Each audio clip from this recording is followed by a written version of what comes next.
Alright guys, so for page 51, we're going to call this Operations on Rational Functions. And so you're going to cut your foldable along these horizontal lines here between multiply and divide and simplify and add and subtract. And then you're going to fold it in. You may have to cut the edges out on the white space around it in order to make it fit. You may not, I'm not sure though, but I did cut mine. And so it says a rational function is a function which can be written as the ratio of two polynomial functions. So we just got done with the unit of polynomials. So a rational function is going to be a polynomial divided by another polynomial. The first thing we want to be able to do with a rational function is to be able to simplify it. So if you will, open up your tab on Simplify. You've got your two steps here. It says to factor first the numerator and denominator. And then second, it says to cancel any common factors at the both top and bottom. So this is something like, for example, 2/4. If you had the fraction 2/4, you would reduce that down to 1/2 because they both have a factor of 2 at the top and the bottom that you can cancel. Well, it would be the same type of thing for a rational function. You want to first find out the factors of the polynomial at the top and the factors of the polynomial at the bottom. If there's any common factors, you want to cancel those out. So, for example, 4x squared minus 25 is a difference of squares. And then the bottom is going to be a trinomial that you can use either the a times c method or however else you factor, you can do that. So if you'll take a minute and go ahead and factor, pause the video now. When you do that, you get this as your result. And so you'll notice both at the top and the bottom, they both share a factor of 2x plus 5. So since these two binomials are being multiplied and these two, you can cancel the 2x plus 5's. And when you cancel that out, you end up with a simplified version of 2x minus 5 over x plus 3. And that's it for simplifying rational functions. We're going to save adding and subtracting for last. We're now going to go to multiplying and dividing. So if you'll open up the tab about multiplying, you've got 3 steps again. It says to factor the numerator and denominator, so notice this is the same step as simplifying. Step 2 is to cancel out your common factors at both the top and the bottom. Again, same step as simplifying.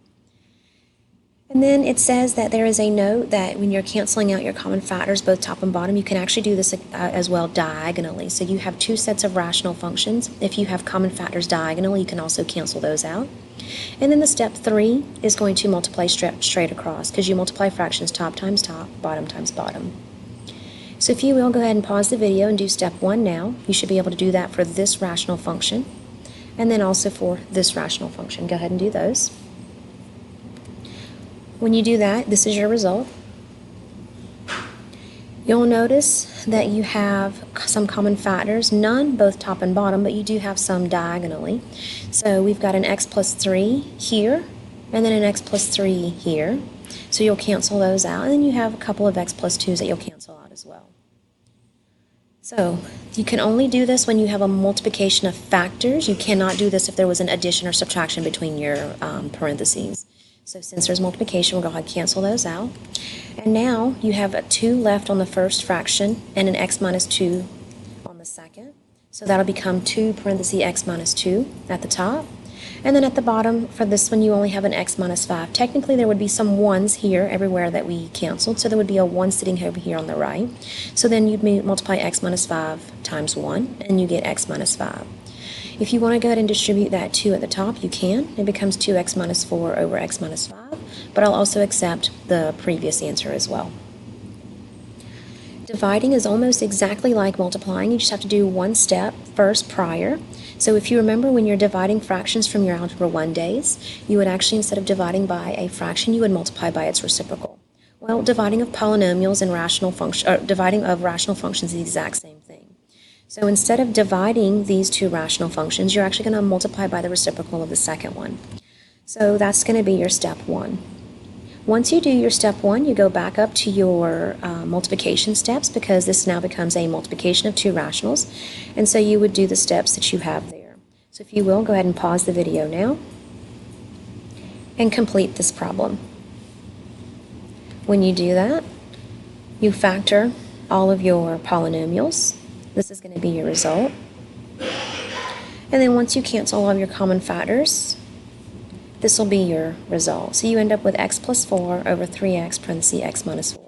If If you want to go ahead and distribute that 3x and x minus 4 at the bottom, you can. You don't have to, though. I would accept this as your final answer. Now, before we go to the tab for adding and subtracting rational functions, I want to go back to normal addition and subtraction of fractions from like maybe your elementary days. So we're going to go to page 52. Page 52 is going to be a pocket. And so if you'll go ahead and pause the video and make that into a pocket now, please. The name of this is Examples. So this is going to be a worksheet that we'll do in class for more multiplying and dividing and adding and subtraction of rationals. But I wanted to put a couple of notes right here for adding. So we're going to first do number 1. We're going to add 3/4 plus 2/3. In order to do that, you need to get a common denominator. In this case, that common denominator is going to be 12. So in order to make this 4 a 12, you would multiply by a form of 1. In this case, 3/3, because 4 times 3 will give you 12. And then you have to multiply at the top as well in order to make sure that you keep the fraction the same. It'll look different, but the value of it will remain the same because they're going to be multiplying by a form of 1. So we're going to multiply by 3/3. And then on the second fraction, you'll be multiplying by 4/4. When you do that, you get 9/12 plus 8/12, and that's going to be adding top and then leaving the bottom as the number 12. So you get 17/12. You can leave it as an improper fraction. You don't have to make it into a mixed number.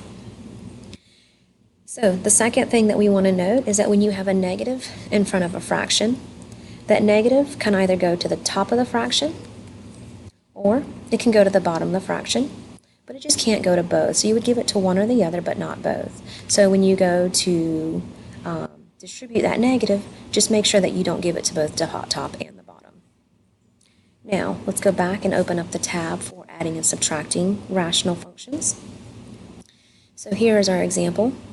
Step 1 says to factor the denominators if possible. Those denominators are going to tell us what our common denominator is going to be. So we want to make sure that it's factored as much as we can so that we can see what we need to multiply on top and bottom so that we can try to make these common denominators. So that's going to be your step 2, is to get a common denominator. Step 3, once you have that common denominator, is going to add or subtract those numerators to write it as a single fraction. And then I included a step 4, which will be to simplify. So if you will, go ahead and pause the video now and complete step 1. This is what you should have gotten when you did step 1. And so now if you look here, x plus 9 and x minus 3 are going to be the two factors on the first fraction. And x plus 9 is going to be lacking in x minus 3. So we are going to actually have a common denominator of both factors, x plus 9 and x minus 3. That's what's going to make it so that they are the exact same thing. Well, that means the second fraction is missing an x minus 3. So that's what we're going to multiply both top and bottom by, only on the second fraction, and we're going to leave the first fraction completely alone. So when you do that, you end up with 2x minus 5 from the first fraction, and then minus, we're going to have 6 times x minus 3 for the second fraction at the top, and you'll combine it into one single denominator, x plus 9 times x minus 3, which is your common denominator. Now we're going to do step 4, and we're going to simplify. So we'll first distribute that 6 and that negative.